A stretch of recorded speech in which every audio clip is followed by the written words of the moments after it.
Hello and welcome to this episode of Bush Footy Legends. Before we begin, we would like to acknowledge that this podcast is being recorded on the traditional lands of the Noongar people and pay respect to their elders past, present and emerging. The show is brought to you by Magic Studios and is presented by Country Football WA in partnership with Healthway, promoting the Think Mental Health message.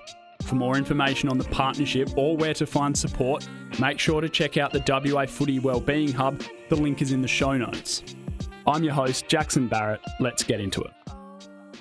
On this week's episode, one of the great country footy stalwarts and a West Perth legend, Simon Duckworth. He spent a couple of years as a rookie on the Eagles list before carving out a legendary career at the Falcons, where he won a flag and then returned home where he still plays today. Simon Duckworth, thank you for joining the program. Thanks for having me on. And you're still having a kick. So Kulin, what's footy look like for you these days? Footy is a long week post-game. Footy is very enjoyable. I'm a farmer, so footy's my outlet. Time to go and see people and blow some steam off. But obviously at 45, it's getting harder to pull the boots on every week. But still a valuable part of my life, I guess, and pretty passionate about it. Can't be too modest. You've kicked a few bags over the last few years. How do you balance that? And you touched on it there being the outlet, but farming it's an intensive lifestyle. Is that a really important part of your life to be able to get to the footy club once, twice, 3 times a week? It is. So obviously growing up, dad, family have all been, footy's played a pretty important role in what we do, part of our life. So I've been passionate about it ever since I was knee high, I guess, and just continuing the family tradition, I suppose. But I love the game; it's the best game in the world, and it's a fairly important part of country culture, I suppose. What does junior footy look like for you in Kulin? Were there many kids playing? Was it an Auskick type setup or straight into the juniors? How did that work? I think we ever had Auskick. I think it was only juniors. So we had plenty of numbers. Obviously, as a young nippy, you sort of miss out on getting a game most weeks, but we don't get much game time at the very least. But yeah, very enjoyable. I think Dad coached. Dad wasn't my first coach, but probably second or third junior coach, I guess, which was really good. We used to chat about it during the week, obviously, and around the kitchen table. Obviously, you're old man, but were there any other sort of figures in town that helped shape your footy? I guess in the bush, footy's fairly important. So I used to go, Dad was playing at the time, so I'd go along to footy training, senior footy training during the week, hang out, have a kick with the older fellas. And I think once it's in your blood, it's ingrained and there's no getting it out. What makes it so important to country towns, do you think? Because, hundreds of country towns across the country, it's sort of vital. I think it's a place to congregate. It's a place to socialise. It's the centrepiece of your weekend. Rightly or wrongly, I think that's just the way the bush has worked over a long period of time. Unfortunately, I think it's getting harder and harder to maintain because of lack of numbers in the bush. It seems the government don't really prioritise the country as much as they possibly should. So business and most of it seems to be more centralised into the city, which therefore takes numbers out of the school. Therefore, you need less teachers. It's just it's a bit of a shame, really. I think it doesn't get enough focus. You're at a club that has merged, so Kulin Kondinan. Is it something that the club still battles with, and are there sort of mechanisms that can help bring people to town? Because it's, as you said, it's like a real issue for lots of country towns. We merged in 2005 with Kondinan. Kulin and Kondinan are now one club. I think we'd won the flag in 04, so we were going okay at that point in time, but the previous 10 years have been a real battle. But I think the writing was probably on the wall. Kondinan were battling a little bit, so our communities are only 25 k's apart, which made it, we're obviously competing for players and whatever, so it was probably a no-brainer to merge, amalgamate. And we've had a really successful period. I think from 05 to now, I think this is the first year we've missed the finals. Okay. So it's been I think we've probably won 9 flags in that period. So it's been a really successful time. As far as getting more people to town, I'm not sure. Obviously, business is the key. I think as farming enterprises grow, they tend to get bigger gear, need less staff. So that's not really working in our favour. I think the live export debate at the moment is another nail in the coffin. Sheep are fairly manually intensive, labour intensive. So the less sheep that are around, the less labour you need, the smaller the community, as I said earlier, the less kids go to the school. It's just a snowball. Mate, on your own journey, do you remember your first few games of senior footy and what that was like playing for Kulin? I do, yep. Very first game was in Southern Cross back in 94, I think. Kicked 5 in my first game and really? Goal of the day and won a bottle of port as a 16-year-old, which probably wouldn't fly under the radar. Probably wouldn't fly these days. What does a 16-year-old do with a bottle of port? It was a very, as you can imagine, so Kulin is about 3 hours from Southern Cross. Yeah. On an old coaster bus that probably exacerbates that trip. Yep. With about 1,000 wee stops on the way home, a fair bit of beer, and obviously not for myself, but I think the port got shared amongst the older fellas, and it was a good trip. Do you remember your first goal? And how do you? 5 goals in your first game. Was that the point where you probably go, I'm pretty handy at this. Might be for me. No, I was none of that. I was a 16-year-old. Probably didn't appreciate any of it at that stage. It was just I'd had a good day and I had a good team around me. It wasn't really about me. Was school in the country for you?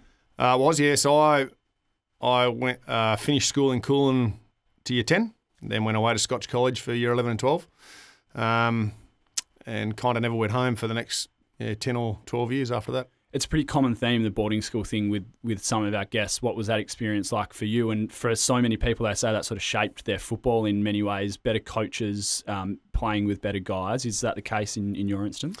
I think it was a real eye-opener. You sort of, I guess at home, you're maybe a big fish in a little bowl, but you come down here and you're a small fish in a big bowl. Yeah. It depends how quickly you adjust, I guess. I actually didn't play any. I played 1 game of first in my first year and most of the second year, I think. But I think just playing amongst, like we obviously played against Ben Cousins, Phil Reid, Michael Gardner, a heap of people I played in the same team as Rowan Jones, Craig Smoker. Yeah. I think you just get to mix it with a bit more talent, I suppose, don't you? And then how do you land at West Perth from there? I got a letter inviting me down to pre-season from a guy called Scott Ballum, who was our West Perth footy manager at the time, which I couldn't wait to get there, obviously. I'd had 2 uncles play for West Perth, so it was the next step, I guess. In saying that, I was a fairly skinny little kid. Probably not much has changed, some will say, but it was just an opportunity to get down there. You never know how well you're going to go or how long you'll be down there, but it was just an opportunity to go and have a go at playing some next level footy, I guess. What was the period like between getting that letter, obviously you've got the family connection, arriving at the club, and then a league debut in 97? Was it a couple of years of Colts for you, or were you into senior footy? It's a funny story, actually, because I think my last game of Colts footy, I got dropped. Okay. And that was in 96. So the last game of 96, I got dropped because they wanted to bring a bloke up from the bush called Troy Longmuir. Handy. To play some Colts footy and get him qualified and under their banner, I guess. So if and when he got drafted, they could pocket the dollars. I was the easy out, I guess. And I'd played some reasonable footy that year, but I certainly hadn't set the world on fire. So then come back into the 97 pre-season, had a big pre-season. Normally I'd go home for harvest and sit on the header for sort of November, December, but I think that year I stayed and did a pre-season. And I think within 4 games of the next year, I'd made my league debut. Do you remember it? Yeah, I do. Yeah, we played Peel Thunder, played on a half-forward flank, and centre forward. Missed a couple of goals that I probably should have kicked. Got dropped the next week. Straight out? Yep, straight in, straight out. 12 games in 98, so you're obviously a little bit more settled in that side. And at the end of the year, you rookie listed to West Coast. What was that 98 season like, becoming a semi-regular in the Falcon side? It was good until the end of the year when I got dropped for the grand final. But again, probably to be fair, I had I think the prelim final. We played S04E04. Managed to win. Played on a guy called Michael Collicker. Played a fair bit of footy for Hawthorn. Yep. Really good defender. Had a really good first half. Not so good second half. Made my way out. A guy called Digby Morrell came in and played for me the following 2 games, I think. Do you remember what that week was like? Was it sort of a quick cut during the week, or were you sweating on selection? I mean, that's a tough position to be in. I can't really remember, to be honest. I think our Rezzies played in the grand final that year, so I had a game on the day. Yeah. But just wasn't the big game. End of that year, you end up at West Coast. When was first contact with the Eagles? Was there any other clubs that had sort of sounded you out? Yeah, so I actually got invited to do a pre-season with the Dockers. Okay. So, mid-November, I think, turned up down at Dockers training, did the full pre-season with the Dockers, right up until the rookie draft. I was having issues with my legs. The legs were getting sore doing the pre-season, just running as you did then. Yep. Turns out I ended up with stress fractures in my shins. So I guess rewind a little bit. I didn't know I had stress fractures at that stage, but draft eve, I guess, got a phone call from the Eagles. I'm trying to think of his name. Trevor Woodhouse. Steve Woodhouse was the footy manager at West Perth at the time. Trevor Woodhouse was the recruiting manager for the Eagles. Got a call from Trevor, draft eve. Said, look, how you going? Do you think the Dockers will take you? I said, I got no idea really, but I hope someone will. He said, we might look at you. And yeah, phone rings the next day. It was Trevor Woodhouse. The Eagles had picked me with their number 1 pick. It's fascinating, obviously, now the interview process is so intensive that the first real contact with West Coast was like on the eve of the draft. So that would have been a pretty whirlwind couple of days, I'd imagine. Absolutely. I guess rewind 12 months. So end of 98, we coming out of a meeting with John Dimmer, who was my waffle coach, senior coach at West Perth at the time. And he sort of said, look, maybe you need 12 months. Don't put your name in the draft, was his advice. For 12 months, just let your body grow a bit. So come into that previous draft, Steve Woodhouse from West Perth said, why didn't you put your name in the draft? Because the Eagles were looking at you. Yeah. And I think, given hindsight's all hindsight, maybe it would have been a pretty good decision to go a year earlier, if I had been lucky enough to be picked up, that is, and have 12 months in the system, see how it all panned out. But anyway, that's the way it rolls. Tell us about the Eagles. I mean, late 90s, early 2000s, the Eagles are the biggest ticket in town, right? And some of the names you would have been training with and spending time with. What was that experience like? Unbelievable. Really good. Obviously, I was, as I said earlier, skinny kid, pretty naive probably. Turn up at, as you said, probably the biggest side in town, or biggest side in maybe the AFL at that stage. With all those legends, Peter Matera, Dean Kemp, Muddy Waterman, Chris Lewis, Peter Matera, Fraser Gehrig, those, some Scotty Cummings, some serious names. Bit of a unit. But, wonderful people. So that was Brett Heady's another one. But I guess they were all coming to the end of their careers. So it was a good opportunity, potentially. Just had to get it right. Probably didn't quite. What about some of the guys you were drafted with? What was the crop like? Yeah, really good. I guess there's probably not too many around now. I was a young guy called Michael O'Brien, David Antonowitz. I don't know whether you remember him. I was rookie listed with a guy called Mark Pearson, Andrew Taylor. Yep. The following year, so that was in '99. The following year was Dean Cox, Casey Green, Toby McGrath. Yep. There's one I'm missing too, but yeah. Anyway, so a few well-known players floating around since. 16 games for Claremont in '99. Yep. Was that part of the Eagles system that you ended up at the Tigers? How did that come about? Yeah, so that was a host club agreement. Yeah. Oh no, I was West Perth through and through, I guess, so I wasn't all that happy to Kicking and screaming? to wind up at Claremont. But I guess we got coached by Don Pike. Okay. He was our coach at that stage. Michael Brennan was his assistant coach, Tony Evans.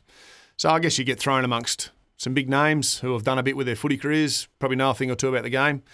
I probably didn't really settle into the Claremont side of things too well. I guess because I'd turned up at the Eagles with shins, I had stress fractures in my shins, so that put me out for the first 2 months. I was in the rehab group, which is a pretty ordinary way to start at any footy club. You know, you're in the rehab group, you're not amongst the main group. You got to do the hard yards down at the beach in the morning, in the pool, all that sort of thing. So that wasn't probably the best start, but it's the way it rolls sometimes. I guess you often hear about guys that come into the system with injuries and it's a little bit of maybe that's the best place to be. You've got those sort of elite medicos around you. That might have fast-tracked things, would you imagine? Oh, yeah, potentially. Yep. I guess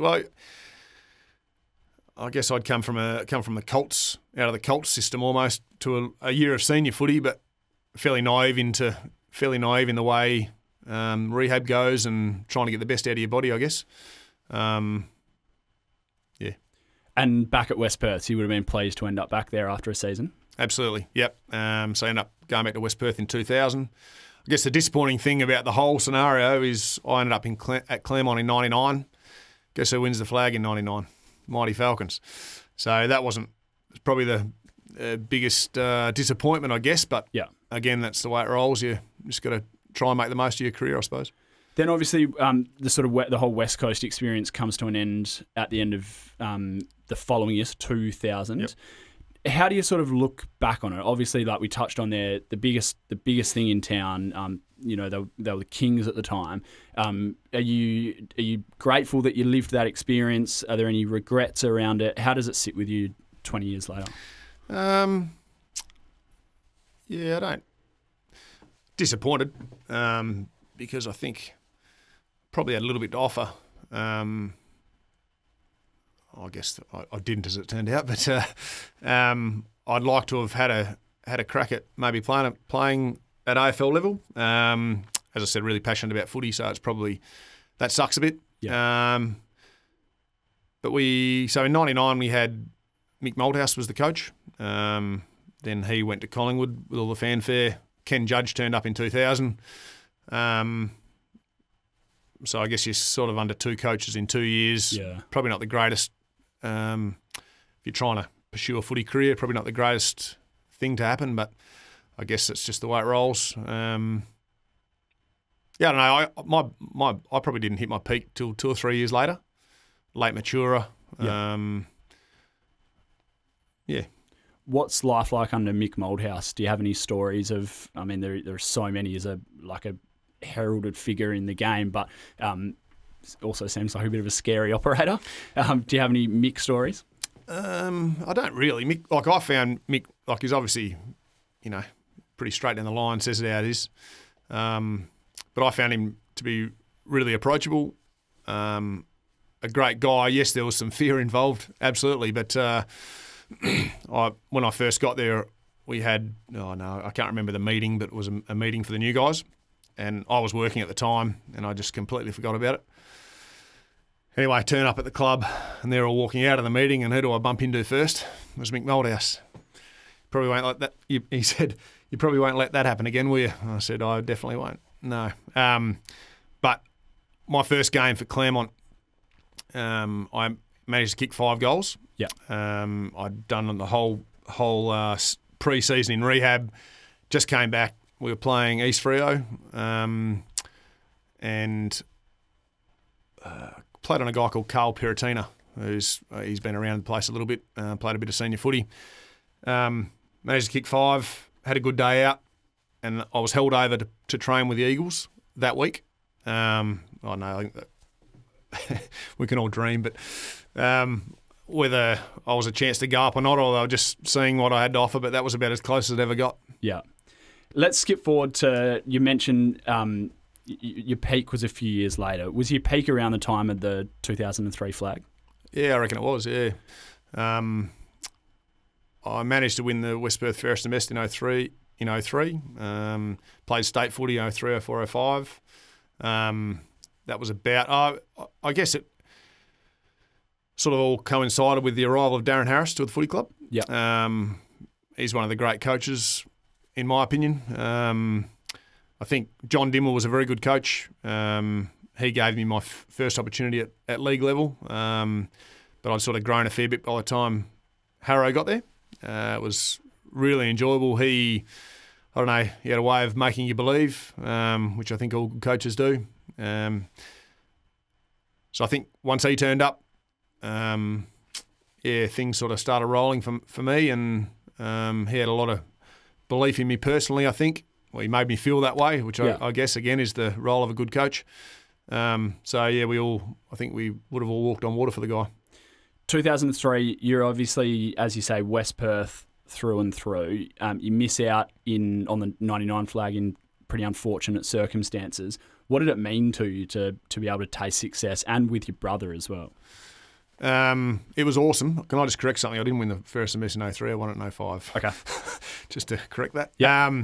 That was one of the great things I think you can achieve in your footy career. Yeah. To play a premiership flag with your brother. I don't think it gets any better than that. It was a really enjoyable time for our footy club. I think we lost in 02, won it in 03. It was very enjoyable. Where does it sit among the better teams you've played with? So Kepler Bradley, Troy Longmuir was there, Quinton Lynch, Mark Seaby, Todd Curley still in the coaching ranks. There are some serious names in that footy side for a Waffle team. Absolutely. It was a mixture. There was a lot of guys just starting their footy journey, there's a couple finishing. All of Todd Curley, probably one of the best finishers I think I've played with. Yep. Gets most things done. If there's a game to be won, you can almost guarantee Todd would have got the job done. Obviously, Mark Seaby, Kepler Bradley was 16 or 17, so really young. Yeah. Certainly to be playing at Waffle level, incredible. Obviously, they went on to have some of them went on to win AFL premierships from that point. And 20 years this year, there was a reunion not long ago. That would have been special. Were there plenty of guys there? Yeah, there was. Yeah, I reckon there was probably 14 or 15. A couple of guys travelled from interstate to be there. I guess we just don't catch up much anymore. Yeah. There's not many still playing. I'm probably one of the few. But most guys, life gets in the way, doesn't it? You don't catch up as much as you should, but we certainly made the most of it. It was very enjoyable. The club put on a good show for us. Unfortunately, West Perth didn't beat Subi that day, but it was probably something we should do more often. And as we're getting older now, and families are growing up and whatever, it may happen a bit more often. But it was a very enjoyable day. Darren Harris back at the club and that premiership last year was incredibly special for West Perth as well. Were you there? Did you take that in? Do you still follow them closely? Do follow them closely. Haven't been to a lot of footy to watch, Yep. Unfortunately, because I'm obviously still playing myself.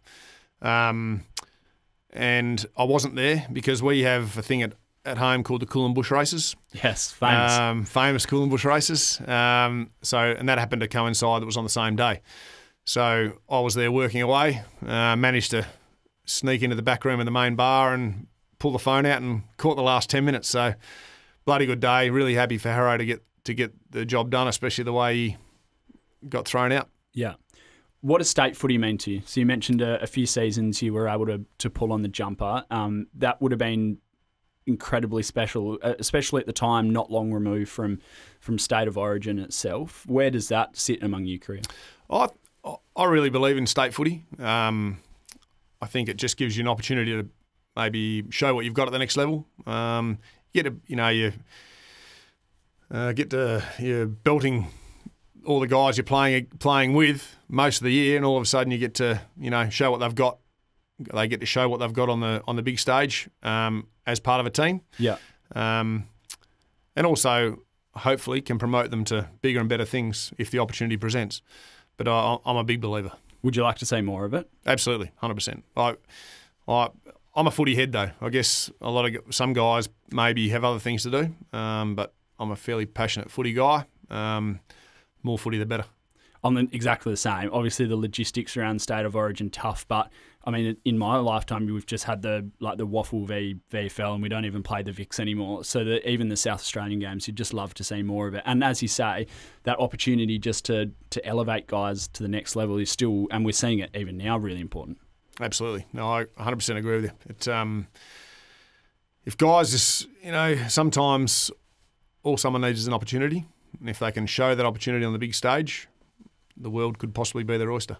Mate, the end of your time at West Perth comes a couple of years after that. You were still in and around statesides and playing good footy. What was behind the move to finish up at the Falcons?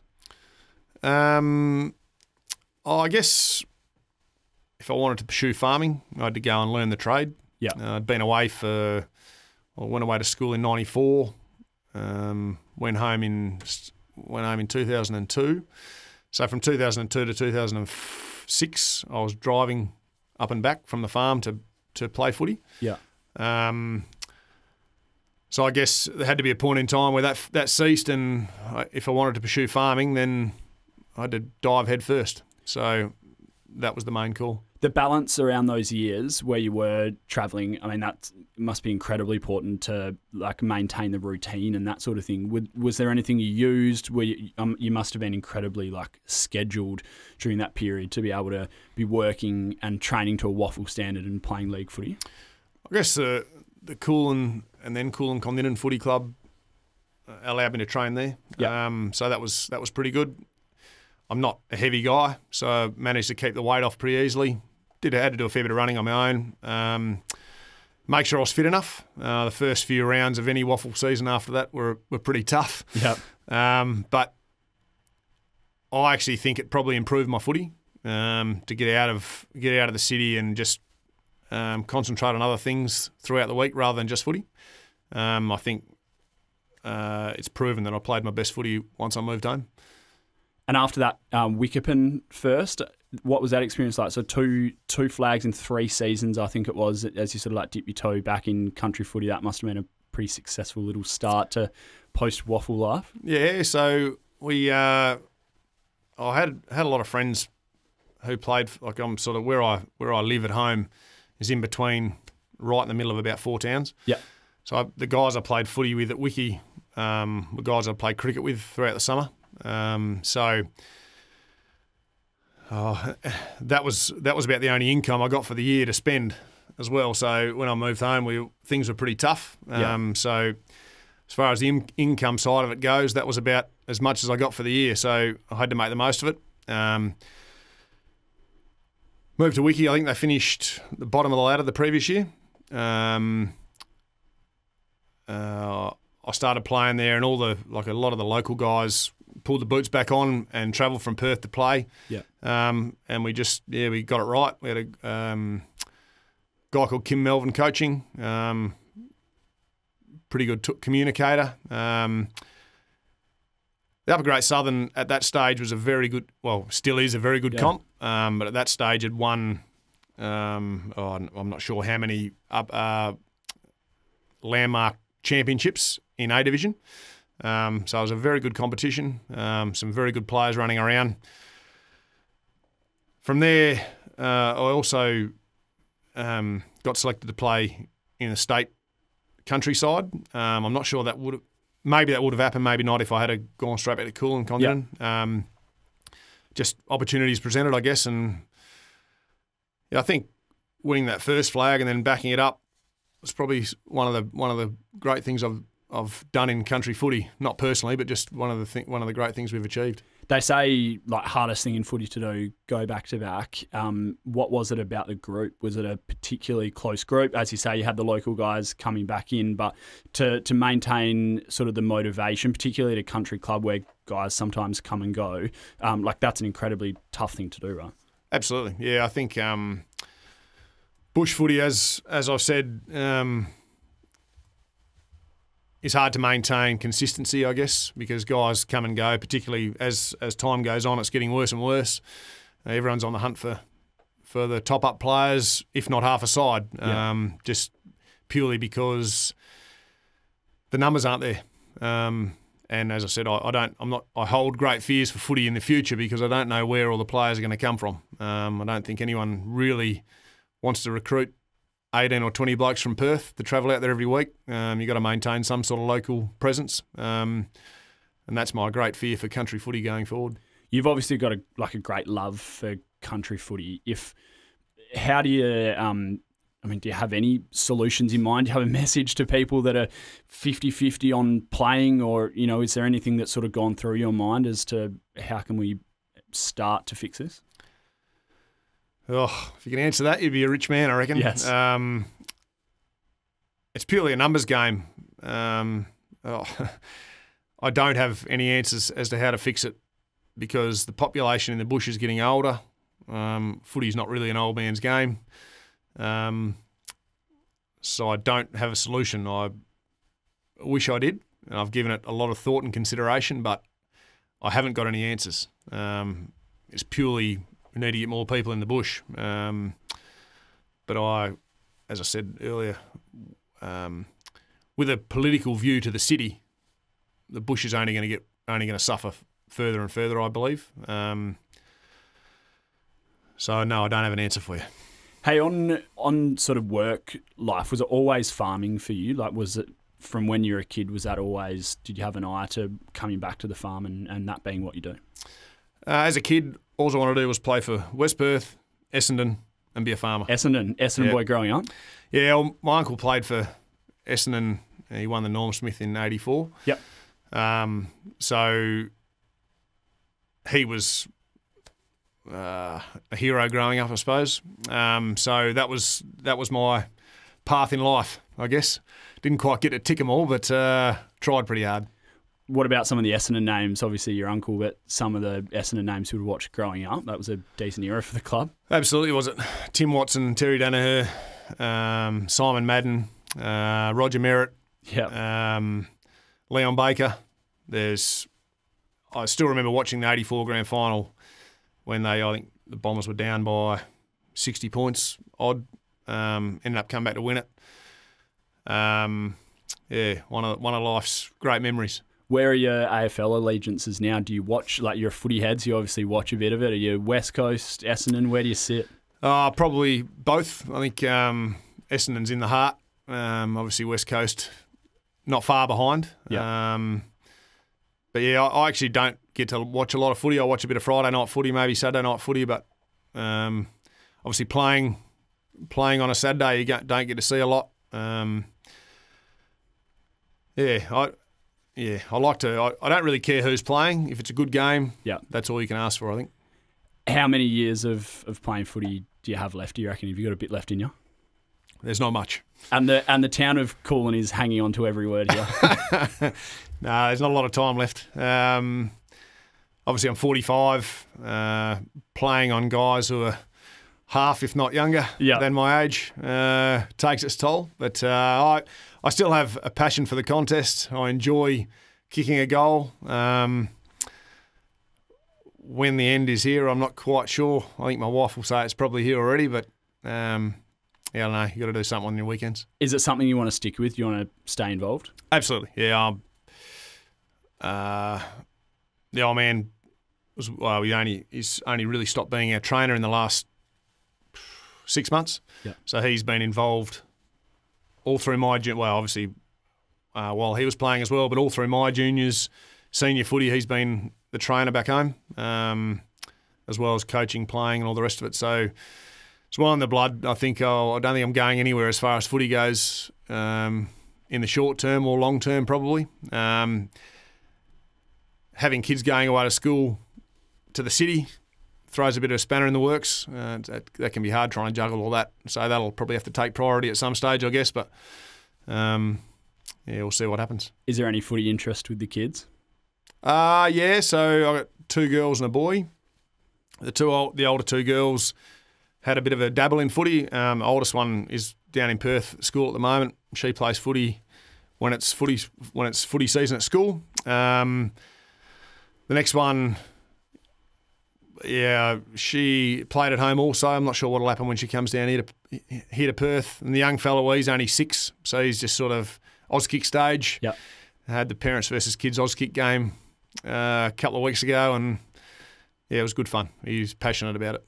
Mate, it's one of the great country footy careers, and we love these stories here where people are genuinely born and bred in the country and hone their craft there, and then come and do their thing here, and then give back as you've done very, very well. So we appreciate all that you've done for country footy, and very much for coming on the podcast today and sharing some stories. So thank you very, very much. No, thanks for having me on. It's been enjoyable, and country footy, I think people don't really appreciate how much country footy gives back to the community. So keep it going.